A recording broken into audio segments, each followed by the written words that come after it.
আসসালামু আলাইকুম দর্শক, আপনাদের সবাইকে স্বাগত জানাচ্ছি আরও একটা মিনি ব্লগে। তো বেসিক্যালি আজকে আমি কথা বলবো হচ্ছে আপনার ঢাকায় আমরা যখন স্বাধীনতা পেলাম দ্বিতীয়বার, অর্থাৎ গণ অভ্যুত্থানের পর থেকে ঢাকায় কিন্তু ব্যস্ত শহরে আপনারা জানেন যে পুলিশ এবং বিভিন্ন ধরনের সদস্য যারা আইন শৃঙ্খলা বাহিনীর কিছু সদস্য ছিল, যারা এই সম্পৃক্ততার কারণে রাজনীতির সাথে সম্পৃক্ততার কারণে কিন্তু তারা দেশ ছেড়ে পলায়ন করে, যার ফলে কিন্তু একেবারে ট্রাফিক ব্যবস্থার বিশেষ করে একটা ধস নামে।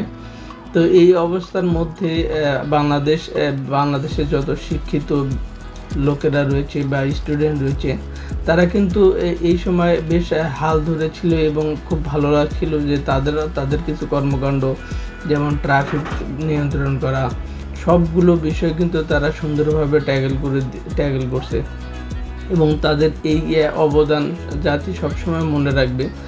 তারা যে কি পরিশ্রম করছে তারাই একমাত্র জানে যে এই সময়টাতে এতটা বিশৃঙ্খলা হচ্ছিল যে চারপাশটা পরিবেশটা, একদিকে অটো, একদিকে সিএনজি, অন্যদিকে বাস, এলোমেলো, যে যার মতো করে কিন্তু রাস্তাঘাটে চলাচলা করতো। বাট সেই সময় দায়িত্ব নিয়ে স্টুডেন্টরা কিন্তু ট্রাফিকের দায়িত্ব নিয়ে বেশ সুন্দরভাবে কিন্তু সুশৃঙ্খলভাবে কিন্তু সেই জিনিসগুলো কিন্তু তারা ট্যাগেল দিয়েছে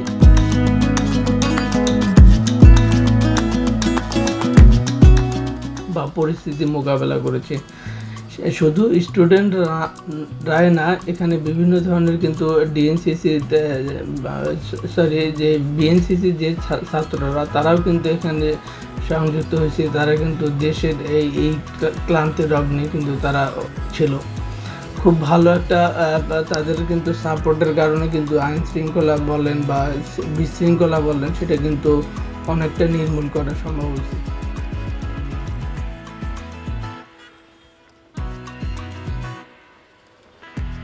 তো আমরা ওই সময় ঢাকা শহরে ঘুরে ঘুরে দেখছিলাম এবং খুব ভালো লাগছিল। তো আমি, আমার ওয়াইফ এবং আমার বাচ্চা কাচ্চা সবাই মিলে আমরা গিয়েছিলাম কোনো কারণে কাজে। তখনই আমরা দেখেছিলাম যে ঢাকায় যে পরিস্থিতিটা খুবই সুশৃঙ্খলভাবে কিন্তু তারা এই জিনিসগুলো কিন্তু মোকাবেলা করছে, বা তাদের এই সুশৃঙ্খল অবদানের জন্য আমরা অবশ্যই আশা করি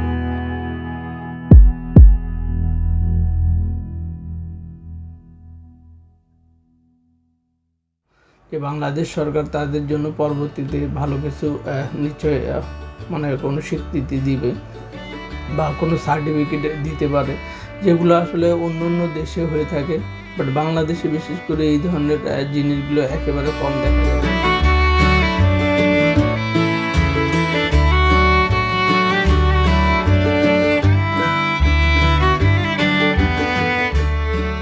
দেখুন, যে এতটা পরিশ্রম করছে যে রোদের ভিতর একেবারে আপনি কতক্ষণ থাকতে পারবেন, বাট তারা কিন্তু বেশ উজ্জীবিত হয়ে কিন্তু তারা এই পরিস্থিতিটা ট্যাগেল দিয়েছে বা মোকাবেলা করেছে।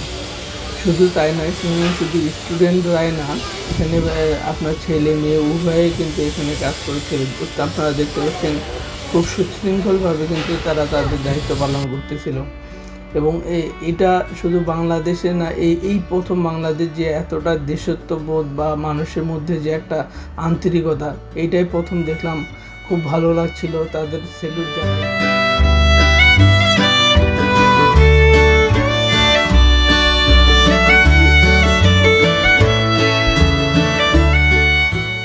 এইরকম একটা কাজের সাথে সম্পৃক্ত হয়ে গিয়েছিল এবং দেশ পুনর্গঠনে তারা যদি এই কাজগুলো না করতো তাহলে অচল অবস্থা হতো। খুব ভালো লাগছে তাদের এই কর্মকাণ্ড বা জিনিসগুলো। ধন্যবাদ জানাই এবং আপনাদেরকে ধন্যবাদ জানিয়ে এখানে শেষ করছি। যদি ভিডিওটা ভালো লাগে তাহলে অবশ্যই আমার চ্যানেলটাকে সাবস্ক্রাইব করে রাখতে পারেন এবং আমার ফেসবুক পেজটাকে ফলো দিয়ে রাখবেন। ধন্যবাদ সবাইকে। আসসালামু আলাইকুম।